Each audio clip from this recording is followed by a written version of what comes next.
Good morning, good afternoon, and thank you for joining me today.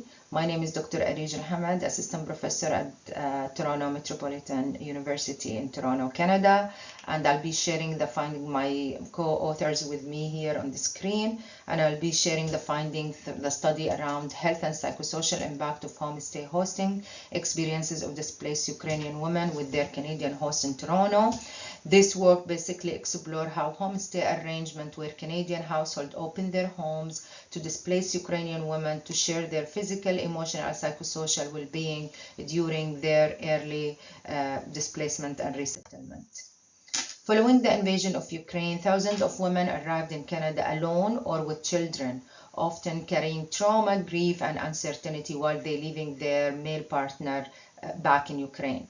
Because the settlement system was quickly overwhelmed, many newcomers rely on the homestay hosting as an informal model where the Canadian offered temporary rooms and support while hosting will help meet immediate housing needs. Little is known about how those living arrangements affect the health and well-being. So the study seeks to fill the gap by examining women's experiences inside host households in Canada. The purpose of the study was to understand the supportive and challenges dimension of homestay hosting as they relate to women's physical and psychosocial health. We conduct a photovoice study, and we interviewed displaced Ukrainian women residing with Canadian hosts in Toronto, and we explored theme of stress, coping, safety, emotional connection, cultural adjustment, and day-to-day functioning. Thematic analysis also allow us to identify various patterns across these personal stories. So the findings reveal complex and layered pictures. For many participants, hosting homes provide emotional relief, sense of physical safety, and a stable environment after weeks or months of instability. Women describe reductions in their stress once they develop routine, regain a sense of predictability, and perceived guidance of how to navigate healthcare, schooling, transport. However, some also spoke around the tension around boundaries, the power dynamics, and cultural differences. Living in someone else's home sometimes created feelings of dependency, discomfort, or self-monitoring. So women also described shifts in their physical health where share better sleep, improve nutrition, and increase access to medical care, largely because hosts help them to navigate your appointment and local resources.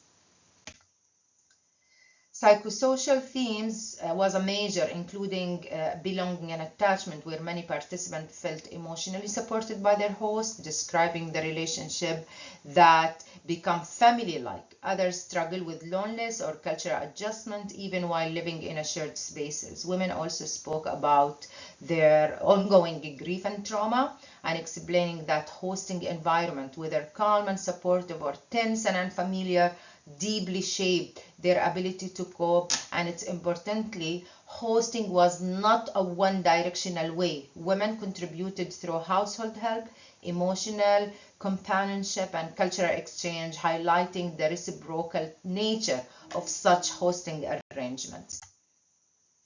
These findings offer several important implications where homestay hosting can play a significant role in early resettlement, supporting mental, emotional, and physical well-being. Yet hosts need training and guidance, particularly around trauma-informed care, cultural sensitivity, health boundaries, and policymakers should view homestay as more than temporary shelter option. They are health supporting environment that shape the adaptation, dignity, and social connection. So in conclusion, homestay hosting has the potential to foster safety and belonging, healing for those displaced women when hosts are supported and when systems acknowledge the value of such informal community-based hosting models. Thank you very much for your listening. This is the study, and due to the time limit, I will be stopping now. If you would like to know more about the study, please feel free to contact myself, and this is the contact info here, and I'll be happy to answer or to share more depth details around the study. Once again, thanks for listening to the presentation, and have a wonderful day.